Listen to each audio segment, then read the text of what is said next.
Hey Huskies, it's Mrs. Veachler again.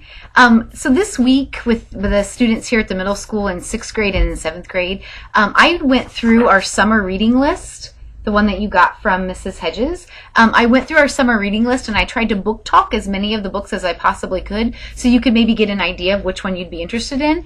And I kind of don't like the fact that you weren't able to experience that book talk. So I'm going to do a super fast forward version of the book talks that I did with my 6th and 7th graders. You can always look up these books in other places to read reviews and summaries and things like that. But I just have several little books here in this box that you can't see right beside me. And I thought I would book talk a few of them. So here we go. Hook's Revenge. Hook's Revenge is on our summer reading list, and I have not read this one. I've read 10 of the 23 so far. I will have read all 23 by the end of the summer, but this is still on my to-read list. But Hook's Revenge is about a girl who goes after Captain Hook and the adventure that she has saving her friends from all of the things that happen on her adventure to find, maybe and destroy, I'm not sure, Captain Hook. So that's Hook's Revenge. The Rookie Bookie. When I got this book, I thought that it was mainly about football, and it kind of is about football, but it's a lot about math too. So there's this math whiz, and in his middle school, he decides to start, because he's so good at math, he decides to start like a gambling ring at his middle school because he knows a lot about statistics and betting and that kind of thing. So he becomes a bookie at his middle school. So I have a feeling, I haven't read it yet, but I have a feeling he's going to get in a little bit of trouble as the rookie bookie. This is the one I'm reading right now called The Walk-On. And this is by a really pretty famous sports author, John, I don't know if it's Feinstein or Feinstein. I don't know, but I love the book. I am halfway through The Walk-On. It's about a kid who is the star quarterback for his school, and his parents get divorced, and he needs to move to a new school. And when he gets to his new school, there's already a star quarterback, and that star quarterback is the coach's son. Yeah, so that's going to be kind of an issue. And the harder he works to try to prove that he deserves a spot on the football team, the more the coach doesn't like him. And so there's a lot of football drama in this book, The Walk-On. Really liking it so far if you like sports books. I loved this book so much. It's called Seraphina's Promise. One thing I want you to see about this book is it's a book told in verse. So it's poems that tell the story, but it's all one big story.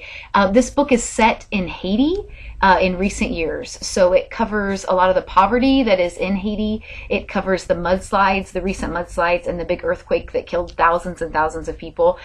In this book, Seraphina experiences all of those things. So the content is pretty serious, but the readability is pretty easy because it's short, because it's the poem book, but there's a lot of really great, deep, meaningful stuff as her family tries to survive and rebuild after all the tragedies in Haiti. One of the few books that I've read that are set actually in Haiti.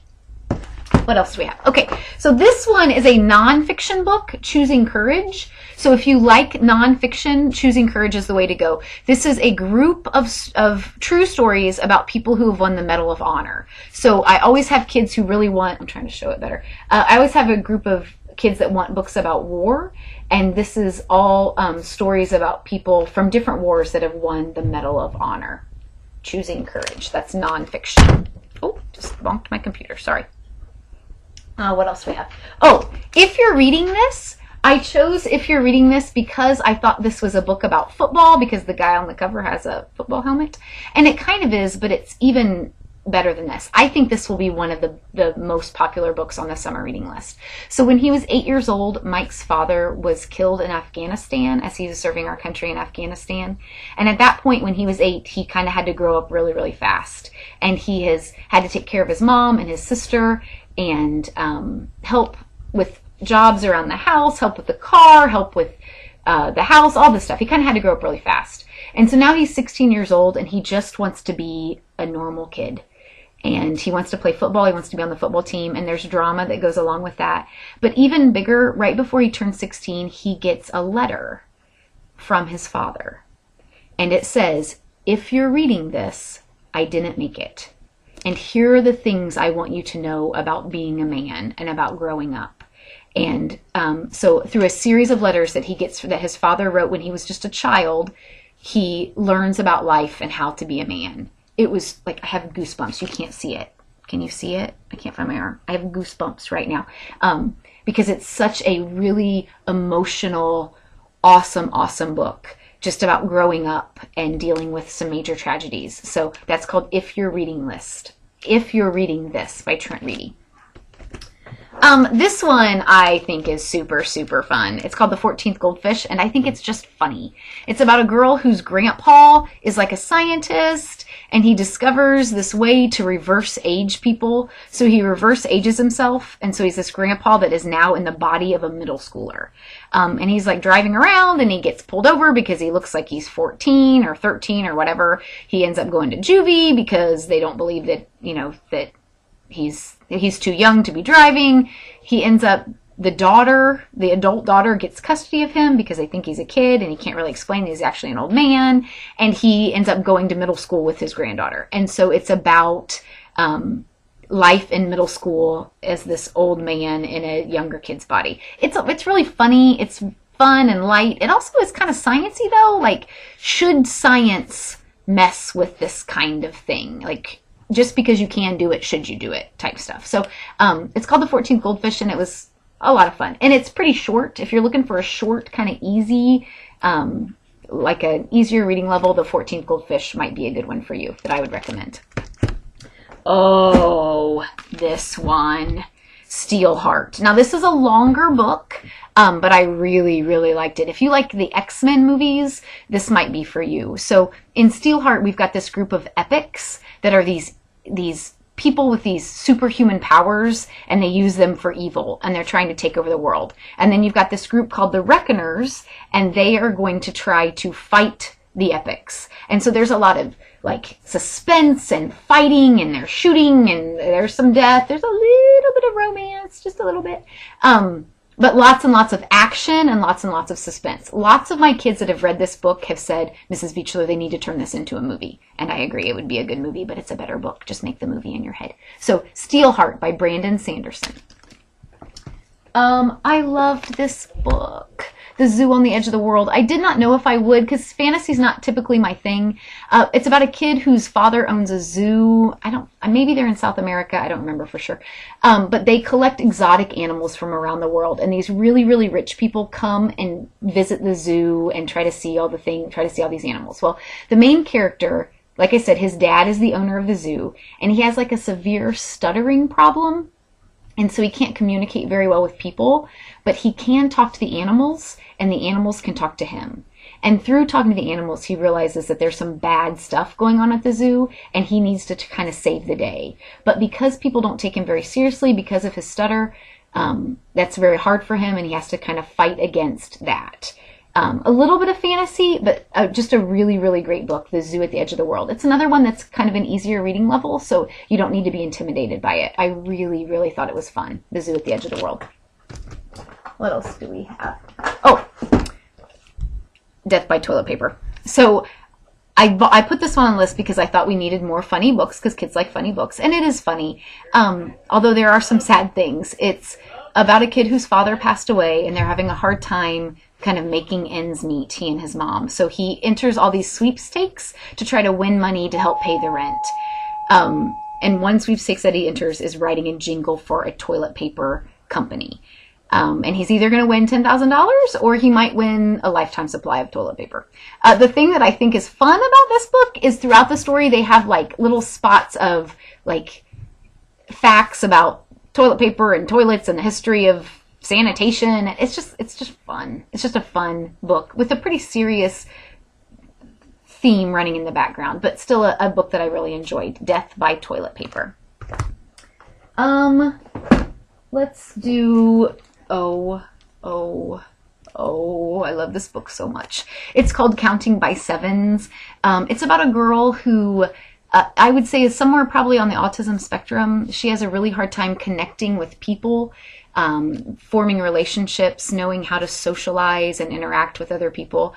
And this is kind of spoiler, but early in the book, her parents are killed. It's awful.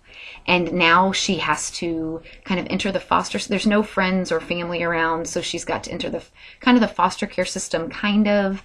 And she has to, the whole book is about her trying to find a family to love her and a family that she can love. It is very emotional. Oh, I love it so much. It's one of those books that I feel like everybody in the entire world should read, like right now. Everybody, right now, go out and read this book, Counting by Sevens.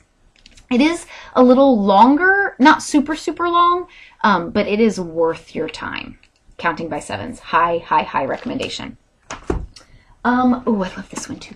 Stella by Starlight. If you're looking for like a historical fiction, this is set during the Civil Rights Movement. Stella is an African-American girl that lives in this town. African-Americans have just gotten the right to vote, but there are still lots of things in place that make it difficult for them to vote, including the Ku Klux Klan.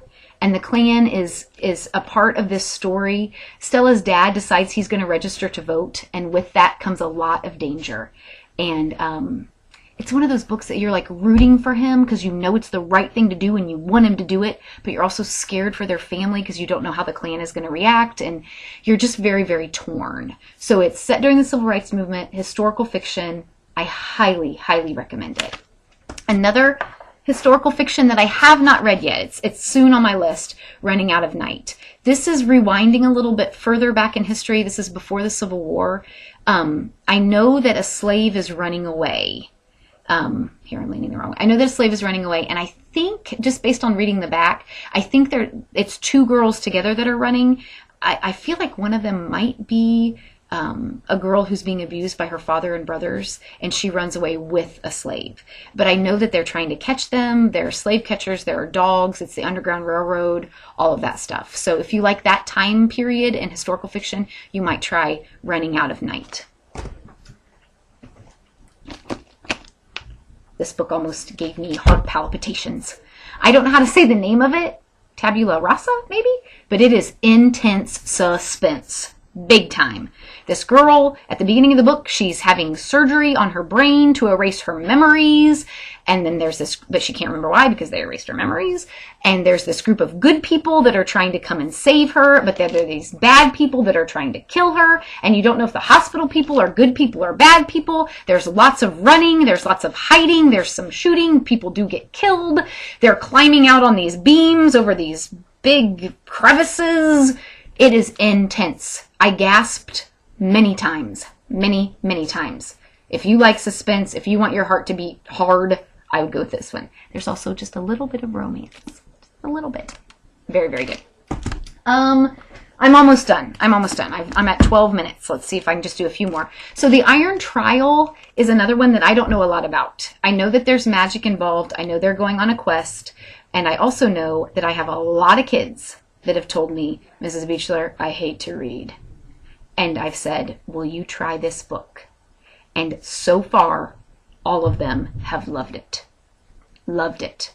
They like the action. They like the adventure. I've got some 6th graders that have told me they've read it 4 or 5 times. They like it so much. It is a series that I have an 8th grader that told me, just a little side note, I had an 8th grader told me, Mrs. Beechler, I hate to read. I think this is all stupid. So I said, will you just try this book? He came back in 3 days and whispered when no one was around, hey, Mrs. Beechler, do you have the 2nd book? Because he had read it and he loved it, and now he's read the whole series. So I'm looking forward to reading this. When I finish the book I'm reading now, this is the next one on my list, The Iron Trial. Okay, so here's another fantasy. If you like dragons and trolls and going on a quest, Frostborn, which is in the Thrones and Bones series, might be one for you. Another one I haven't read yet, but I will before the end of the summer. There's a few more left. I think those are all the ones I'm going to talk about. I'll mention this one, The Night Gardener. I don't want to read it. It will be the last one I read. We added it because people are looking for something scary. I don't like scary, but I will read it because I know some of you are going to read it, and I want to be able to talk to you about it. So there's one. There are some others. I know that Double Reverse is on the list. That is a football book. I don't have it with me. I just got an email from the library that it is in and it is on hold for me, so I'm going to go get it tonight. It is a football book. It is at a lower reading level, so if you struggle a little bit with reading, you might want to consider that one.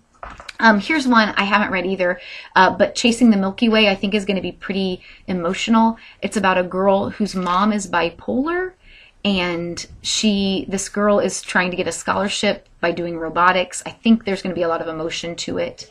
The others I don't know enough about to even talk to you about them really at all.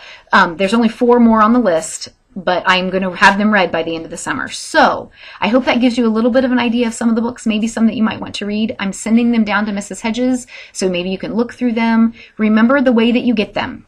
Number 1, if you have one book you really, really want, I recommend, if you can afford it, or if you are willing, to just buy it. Go to Amazon, go to Barnes & Noble. That's the way to get, if there's one book that you want, that's the way to do it. If you have several books you're interested in, you might hop on up to our buy one, get one free book fair. It opens on Friday. We're going to be open one evening on Thursday. We have an academic awards night at 6. I'll be here from 5 to 6 before, and then when academic awards night is over, I will be here for 30 minutes after the academic awards night. You can come up and see if we have any. The problem is the book fair is not here yet, so I can't even tell you which titles we're going to have. I'm a little nervous that it's not here yet, but hopefully it will be here, and by that Thursday night it will be. But if you can get up here and you want to buy for buy one, get one free, we can see what we have. And then also another way, if you don't want to buy them, that is totally fine. They are going to be at the public library. I'm going to take all of my copies. I'm going to ask Mrs. Hedges for any copies she has. I'm getting copies from the high school. I'm getting everything I can get my hands on, and I'm going to put them at the public library, and you can go up there and check out a book. The problem with that is once, like let's say you really want Counting by Sevens, once all of our copies are checked out, you'll have to either pick something else or hope it comes back in. So that's a little more, if you have several books you want, that's probably a good option for you then. So once again, if you have any questions, eBeechler, EBEECHLER, @mail.hhsc.k12.in.us. I want to hear from you. Have a great summer. I can't wait to talk to you about the books. Have a great summer. Go Huskies.